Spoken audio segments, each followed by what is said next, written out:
নমস্কার, আমি শ্রীমান্তিকা। আমি আজকে আবার নতুন রান্না নিয়ে চলে এসেছি। আজকে রান্না করে দেখাবো মাছের ডিমের বড়ার কালিয়া। তো আমি এখানে বড়াগুলোকে ভেজে নিয়েছি। মাছের ডিমের মধ্যে যেরকম বেসন, আদা কুচো, পেঁয়াজ কুচো, রসুন কুচো, কাঁচা লঙ্কা কুচো, নুন দিয়ে বড়া ভাজে সেভাবে ভেজে নিয়েছি। আর এর সাথে নিয়েছি উপকরণ, নিয়েছি একটা টমেটোকে কুচো করে নিয়েছি, 3টে আলু ফালা ফালা করে কেটে নিয়েছি, 2টো পেঁয়াজ কুচো করে নিয়েছি, আদা রসুন পেস্ট করে নিয়েছি, 4-5টা কাঁচা লঙ্কা চিড়ে নিয়েছি, নিয়েছি নুন, চিনি, হলুদ গুঁড়ো, ধনে গুঁড়ো আর গুঁড়ো গরম মশলা। আজকে এই মশলা দিয়ে আজকে আমার রান্না হবে মাছের ডিমের কালিয়া। তো দেখতে দেখতে আমার চ্যানেলটাকে সাবস্ক্রাইব, লাইক, শেয়ার করতে ভুলবেন না। এখানে আমি ইন্ডাকশন ওভেনটা জ্বালিয়ে কড়াটা বসিয়ে দিয়েছি। কড়ার মধ্যে প্রায় 100 গ্রামের মতো তেল দিয়ে দেব, কারণ এই রান্নাটা একটু তেল বেশি দরকার, তাই একটু 100 গ্রামের মতো তেল দিয়ে দেব। তেলটা গরম হওয়া অবধি আমাদের অপেক্ষা করতে হবে।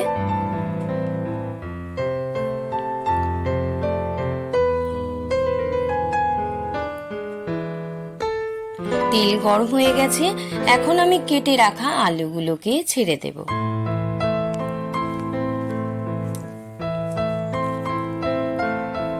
আলুগুলোকে ভালো করে নাড়াচাড়া দিয়ে একটু লালচে লালচে করে ভেজে নেব। এখন আমি দিয়ে দেব 1/2 চামচের মতো হলুদ গুঁড়ো আর স্বাদ মতন নুন। নুন আর হলুদ দেওয়ার পরে ভালো করে নাড়াচাড়া দিয়ে আলুটাকে ভাজবো, যাতে নুন আর হলুদ পুরো আলুগুলোর মধ্যে মেখে যায়। তো আপনারা চাইলে নুন আর হলুদ মাখিয়েও রেখে দিতে পারেন। তো আমি এখানে নুন হলুদ কড়াতেই দিয়ে দিলাম। তো এখন আলুগুলোকে লাল লাল করে ভেজে নেব। তো আলুগুলো হালকা হালকা রং হতে শুরু হয়ে গেছে, দেখুন গাগুলো একটু গোল্ডেন গোল্ডেন হয়ে যাচ্ছে। আলুটা ভেজে নিলে বেশি টেস্ট লাগবে তরকারিতে। তো আলুটা মোটামুটি ভাজা হয়ে গেছে। এখন আলুটাকে আমি একটা ছান্না দিয়ে একটা পাত্রের মধ্যে তুলে নেব।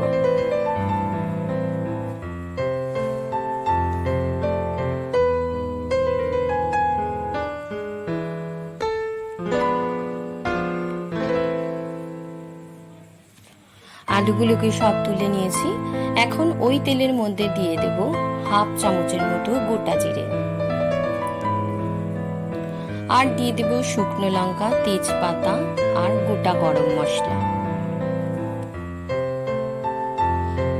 দেওয়ার পরে একটু মশলাটাকে ভালো করে একটু ভেজে নেব, একটা সুন্দর ভাজা ভাজা মশলার গন্ধ আসবে। তো মশলাটা ভাজা হয়ে গেছে, এখন আমি এর মধ্যে দিয়ে দেব কেটে রাখা পেঁয়াজগুলো। পেঁয়াজগুলোকেও একটু লাল লাল করে গোল্ডেন গোল্ডেন কালার করে ভেজে নেব। এর মধ্যে এখন দিয়ে দেব স্বাদ মতন চিনি,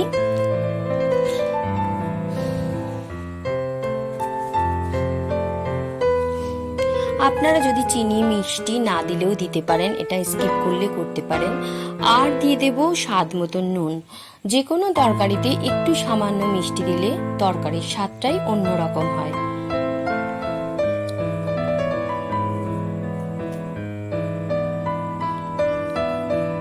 পেঁয়াজগুলো ভাজা হয়ে এসেছে, এখন এর মধ্যে দিয়ে দেব কেটে রাখা টমেটোগুলো। টমেটোগুলো দেওয়ার পরে খুব ভালো করে ভাজতে হবে, যাতে টমেটোর কাঁচা গন্ধ যেন না থাকে।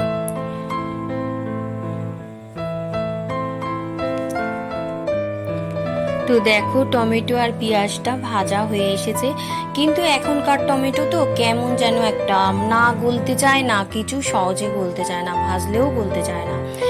আর এখন দিয়ে দেবো আদা রসুন পেস্ট। তো আদা রসুন পেস্ট দেওয়ার পরেও একটু ভালো করে ভাজবো। তো তোমরা সবাই দেখে থাকবে, আগে যেরকম টমেটো তরকারিতে দিলে চট করে গলে যেত, এখন খুন্তি দিয়ে কাটলেও গলতে চায় না। একমাত্র মিক্সি ছাড়া কোনো উপায় নেই টমেটোর।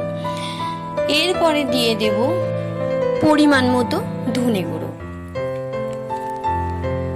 এরপরে দিয়ে দেব পরিমাণ মতো হলুদ গুঁড়ো, এরপরে দিয়ে দেব স্বাদ মতন চিনি আর স্বাদ মতন নুন।